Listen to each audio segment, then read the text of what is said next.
Hello there and welcome to the Video Game Collectible Show, the show that introduces you to the world of video game merchandise. Now this episode is part of a mini-series giving you some tips and tricks on how to collect things. In this episode, welcome my good friend Viral Rack, who will go ahead and teach you how to be on the lookout for what is a good deal and what is a bad one. Starting a collection is very exciting and at the same time overwhelming. It can take lots of time, money, and effort to get what you want. Before you should even start your collection, you need to figure out some personal things first. You must ask yourself, what do I want to collect? How much money can I allocate to collection display units? And other various things until you are ready.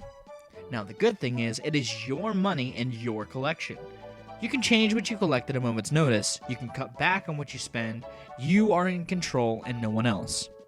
Once you get through the initial phase, you must then begin to do some research. When new items are released, major online retailers can come in handy. You can typically pre-order any new items that are announced these days, but most of them will be around for years to come as they bulk up in their supplies. Mixed item sets such as Gashapon are perfect for this as they collect the whole collection for you. Don't know what Gashapon is? Gashapon is a capsule toy machine where you insert money and crank out a random toy from a vending machine. Because of this random nature, it can take a long time to complete any given toy sets.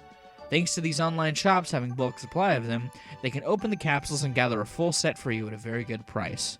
While keeping up with current items is a very easy thing to do, getting older ones can be hard sometimes. Some things are so rare they only appear online once a year or less. You must be prepared to jump when the opportunity arrives. Having a special fund for rare items like these is highly recommended so you don't miss out. The last thing you need is to have a highly desired collectible slip away, only to not appear again for years and at a higher price. Dividing your collection fund into pre-orders, rare items, and general collecting is very important for those situations. Also, with most new items, they will remain in stock for a long time and maybe can be put on hold. Pre-ordering is not always needed unless it's limited edition. You will eventually be able to get a sense for these things.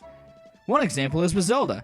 A company named First Four Figures produces expensive, high-quality statues. While you may have a statue limited to only 1,500 units in the world with a price tag of $400, they will not sell out very fast. Take the limited quantities and change to $100 and they will be snatched up before you can say Triforce! Take all of these things into consideration. I pride myself in having some rare items while I don't even have some of the basic collectibles. Here's a made-up example of how I see things. If a basic and commonish item slowly goes up, say, 5% a year, while a rare item goes up 20% a year, you can clearly see why it's worth getting the rare item sooner in simple terms of protecting your wallet. I can always go back and buy cheaper items, but not the expensive ones as they go up. Lastly, while on the subject of money, once again research is very, very important. Knowing your sources for buying and studying conditions of things is key. The last thing you need is to find an auction on eBay for an item you are unfamiliar with because you are brand new to the collecting game and think, wow, that looks great, and then buy it to only find out later that you paid way more than you should have. The same goes with pre-ordering items. Search around for those with the best price and are reputable. Never pre-order anything on eBay. Unsure about any of it? Just use a forum such as VGC to ask someone for advice or help. Collectors are very friendly people, and we just wish to see more people share the passion with us, even if it does mean more competition. Now this is going to conclude a very special episode of Video Game Collectible. If you like what you've seen and you'd like to see more, be sure to subscribe to the channel and follow us on Twitter @TehMonitor for various updates. And if you'd like to see another episode of Video Game Collectible, it's on screen now. And if you like the commentator, my name is Viral Rack. I also run a very active Twitter, which you can follow.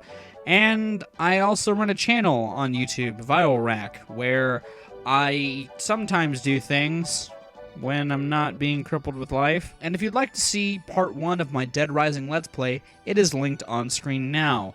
It is one of my favorite Let's Plays that is completed that I've done in recent memory, and I think it's quite entertaining. Maybe you'll think so too. Goodbye, everybody. You guys have good days, lives, and situations. And we'll see you another day.